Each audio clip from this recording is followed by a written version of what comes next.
Nada, porque eso es lo que contribuiste durante 3 años. Desesperada.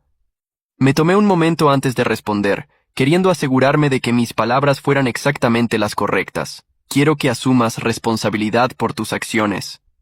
Dije con voz firme pero no hostil. Quiero que reconozcas que me engañaste, que planeaste defraudarme, y que las consecuencias que estás enfrentando son resultado directo de tus propias decisiones, no de mi crueldad o control.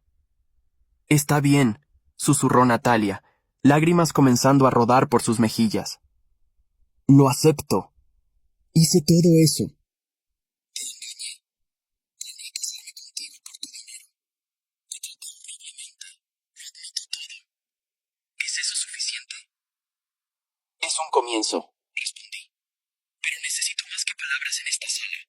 Necesito que retires tu demanda públicamente. Que hagas una declaración en redes sociales admitiendo que tus acusaciones de abuso económico y manipulación eran falsas. Que reconozcas que viviste en mi apartamento por mi generosidad y que yo tenía todo el derecho de terminar ese arreglo cuando descubrí tu infidelidad. Necesito que limpies el daño que hiciste a mi reputación con la misma energía que pusiste en destruirla. Ernesto intervino inmediatamente. Eso es pedir demasiado. Una declaración pública de ese tipo sería humillante para mi clienta. Menos humillante que un juicio público donde cada detalle sórdido de su traición quede en registro judicial permanente, contraatacó Ricardo. Menos humillante que testimonios bajo juramento de Rodrigo Mendoza, su cómplice, detallando cómo planearon juntos el fraude matrimonial. Menos humillante que documentos judiciales que cualquiera puede solicitar mostrando exactamente qué tipo de persona es. Mi cliente está siendo generoso al ofrecer esta opción. Natalia sollozó abiertamente ahora. No puedo hacer eso. Mi familia, mis amigos, todos verían esa declaración. Nunca podría recuperarme de esa vergüenza, y yo tuve que enfrentar la vergüenza de que me rechazaras públicamente frente a 30 personas.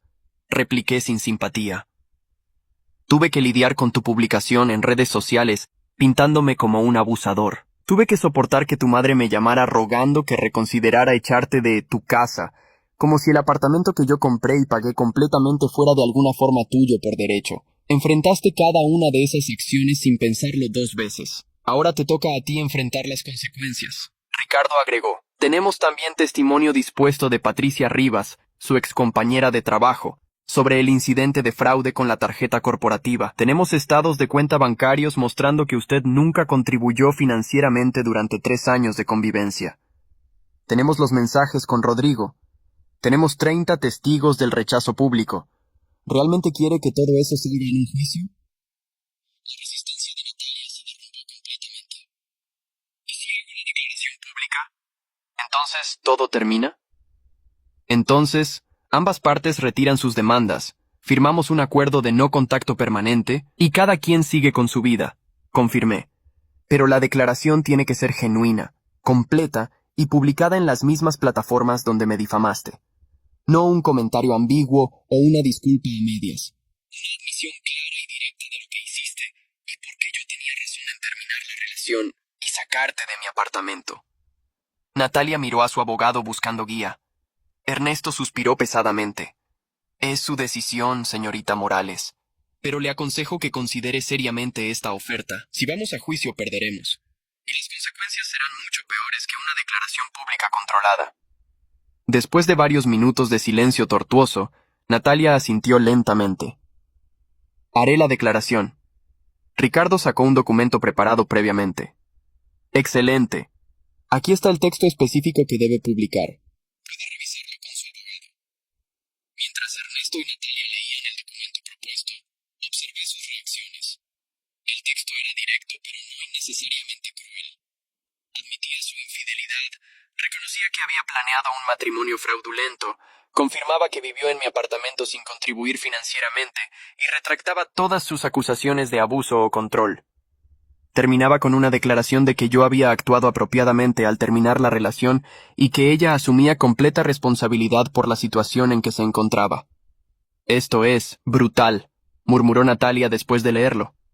Es honesto, corregí, y es la única forma en que termina esto sin ir a juicio. Tú decides. Natalia cerró los ojos, lágrimas aún cayendo, y finalmente susurró. Está bien. Lo publicaré. Ricardo preparó los documentos de retiro de demandas mutuamente, el acuerdo de no contacto y el compromiso de publicación de la declaración dentro de las próximas 24 horas. Mientras firmábamos los papeles, el único sonido en la sala era el raspar de las plumas sobre el papel y los sollozos ocasionales de Natalia. No sentí triunfo en ese momento. No sentí satisfacción vengativa. Solo sentí que estaba cerrando una puerta que debería haber cerrado mucho antes. Cuando terminamos de firmar, Natalia se puso de pie para irse. Se detuvo en la puerta y se volvió hacia mí una última vez. ¿Había alguna forma en que esto pudiera haber terminado diferente? La pregunta me tomó desprevenido. Pensé cuidadosamente antes de responder. Sí, dije finalmente. Si hubieras sido honesta desde el principio, si hubieras dicho que no estabas lista para el compromiso en lugar de engañarme, si hubieras tenido el respeto de terminar la relación antes de buscar a otra persona, si hubieras valorado la confianza que te di en lugar de explotarla. Había muchas formas en que esto pudiera haber terminado diferente, pero todas requerían que fueras una persona diferente de quien eres. Natalia absorbió mis palabras con una expresión de dolor profundo. Tienes razón, admitió con voz apenas audible. Ojalá fuera diferente. Ojalá fuera mejor persona. Todavía puedes serlo, respondí. Pero eso requiere asumir responsabilidad y cambiar realmente, no solo decir las palabras correctas cuando te conviene.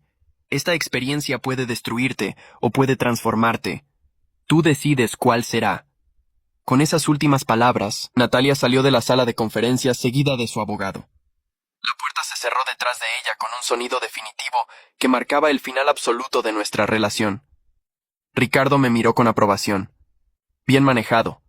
Mantuviste la compostura, conseguiste lo que necesitabas y lo hiciste sin bajar a su nivel. Eso es victoria real.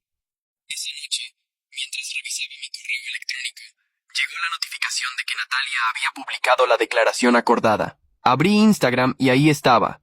Un post largo, sin fotos, solo texto. Leía exactamente como lo habíamos redactado en la oficina de Ricardo. Necesito hacer esta declaración pública para corregir información falsa que compartí previamente.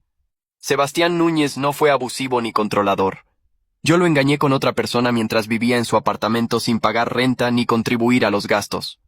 Planeé casarme con él por razones financieras, no por amor genuino. Cuando él descubrió mi infidelidad y mis verdaderas intenciones, tenía todo el derecho de terminar la relación y pedirme que dejara su propiedad.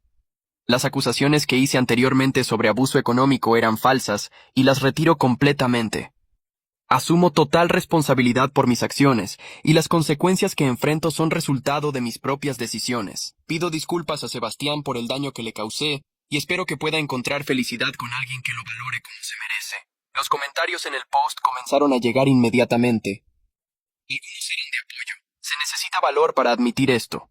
Todos cometemos errores. Lo importante es aprender. Pero muchos más eran críticos. Entonces, básicamente admites que eres una cazafortunas.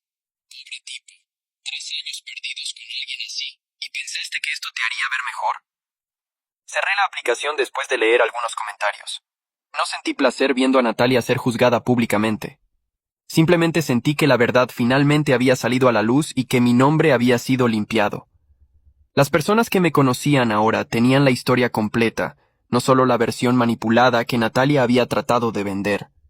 Los días siguientes trajeron un sentido de normalidad que había olvidado que existía, sin drama legal, sin llamadas acosadoras, sin encuentros tensos, solo vida cotidiana tranquila. Volví a enfocarme completamente en mi trabajo, donde recibí noticias de una posible promoción. Retomé hobbies que había abandonado durante mi relación con Natalia.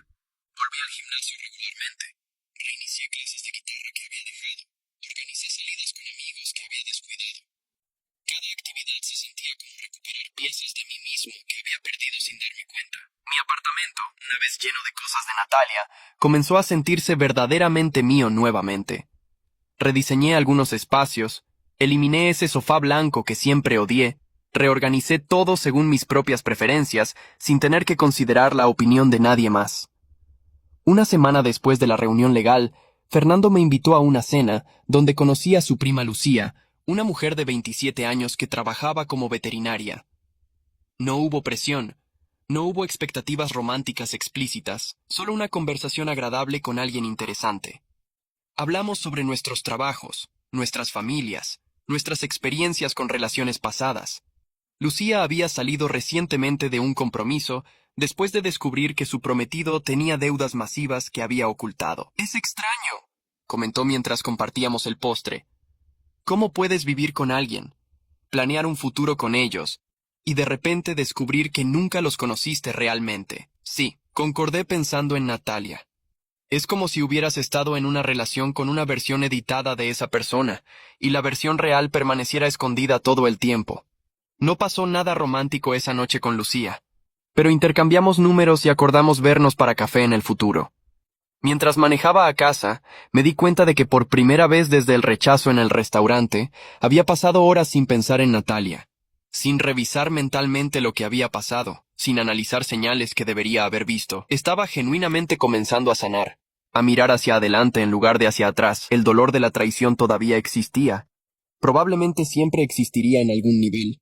Pero ya no dominaba cada momento de mi día. Era una cicatriz que llevaría, no una herida abierta que sangraba constantemente. 3 semanas después de que Natalia publicara su declaración pública, recibí un mensaje inesperado de Rodrigo. «Necesito hablar contigo. Es sobre Natalia. Por favor». Inicialmente ignoré el mensaje, asumiendo que era algún intento de reconciliación por parte de ella o drama adicional que no necesitaba en mi vida. Pero Rodrigo insistió con otro mensaje 1 hora después. «No es lo que piensas. Ella no sabe que te estoy contactando. Hay algo que necesitas saber por tu propia seguridad». La palabra seguridad captó mi atención. Contra mi mejor juicio, accedí a encontrarme con él en un café público al día siguiente, asegurándome de informarle a Fernando dónde estaría y a qué hora, por precaución. Rodrigo llegó al café luciendo considerablemente peor que la última vez que lo había visto. Tenía ojeras profundas, barba descuidada, y esa energía nerviosa de alguien que no había dormido bien en días. Se sentó frente a mí sin pedir nada de beber, yendo directo al punto. «Natalia está obsesionada contigo», declaró sin preámbulo. Después de que publicó esa declaración, pensé que finalmente aceptaría lo que había pasado y seguiría adelante, pero es todo lo contrario. Está peor. Revisa tus redes sociales constantemente, maneja por tu vecindario, ha intentado contactar a tu familia y amigos. Me está asustando, Sebastián. Por eso terminé con ella definitivamente. No es sana. La información me inquietó, pero no me sorprendió completamente. ¿Por qué me cuentas esto? Pensé que era su aliado. Rodrigo se frotó la cara con ambas manos. Lo era, o creí serlo. Pero después de todo lo que pasó, me di cuenta de que Natalia me manipuló tanto como te manipuló a ti. Me vendió una historia sobre ser víctima de una relación controladora. Me hizo creer que la estaba rescatando, cuando en realidad solo me estaba usando como respaldo mientras exprimía tus recursos. Cuando todo explotó y la realidad salió a la luz, esperaba que ella asumiera responsabilidad, que creciera de la experiencia. Pero no lo hizo. Está convencida de que tú eres el villano, que todo es tu culpa, que si solo le dieras otra oportunidad todo sería perfecto. Firmamos un acuerdo de no contacto. Le recordé. Si me está acosando, puedo tomar acción legal. Lo sé, asintió Rodrigo. Por eso te estoy advirtiendo.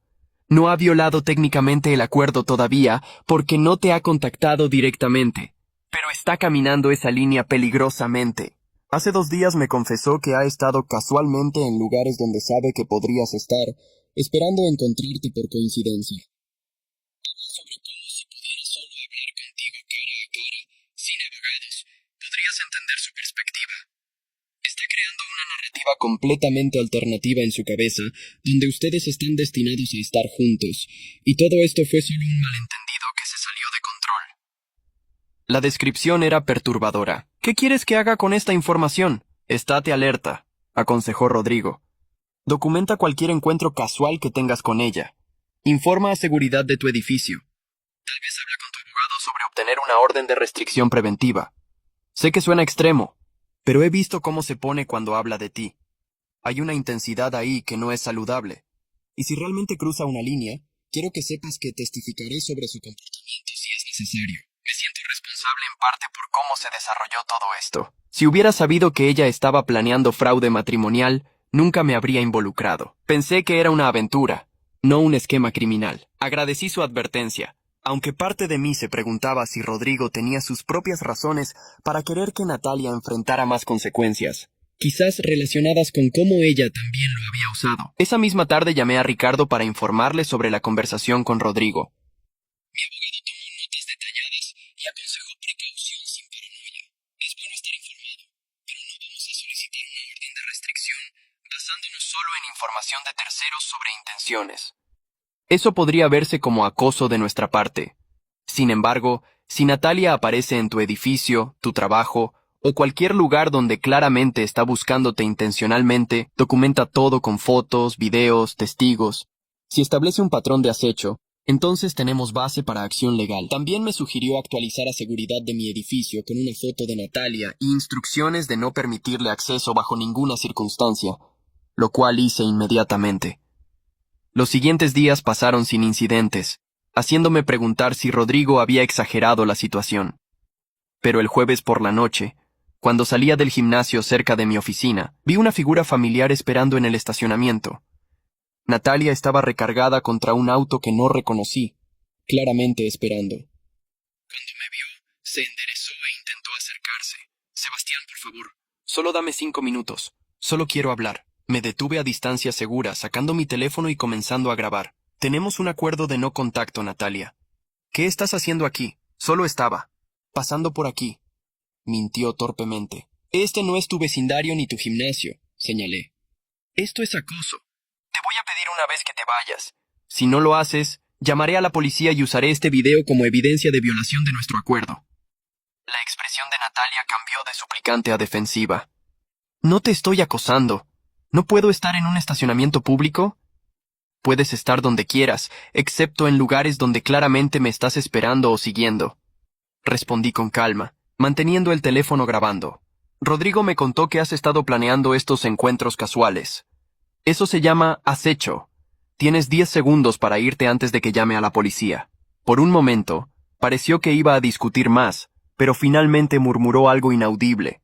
Se metió al auto que no reconocí, y se fue del estacionamiento con velocidad excesiva. Inmediatamente envié el video a Ricardo y a Fernando como respaldo.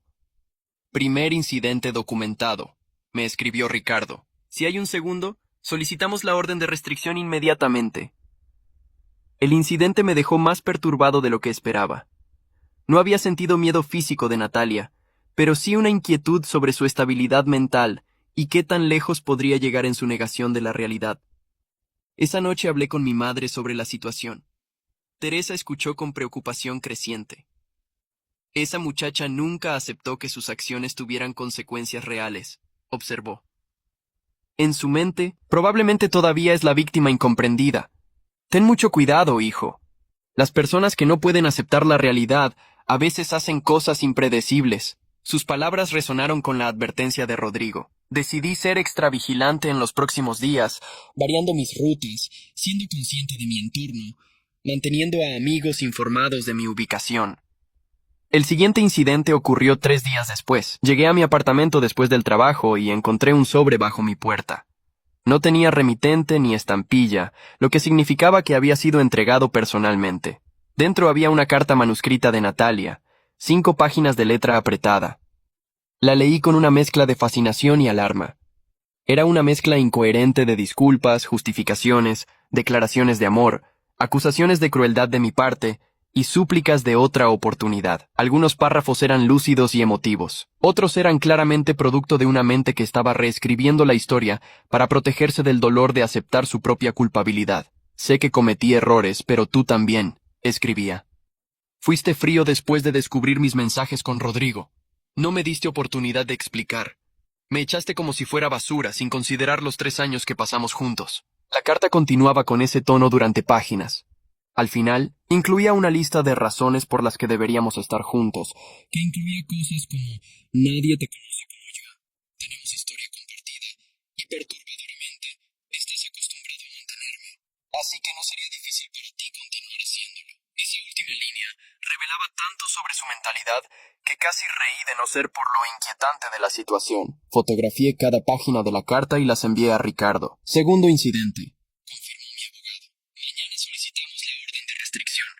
La carta por sí sola demuestra que no está respetando los límites establecidos en nuestro acuerdo de no contacto.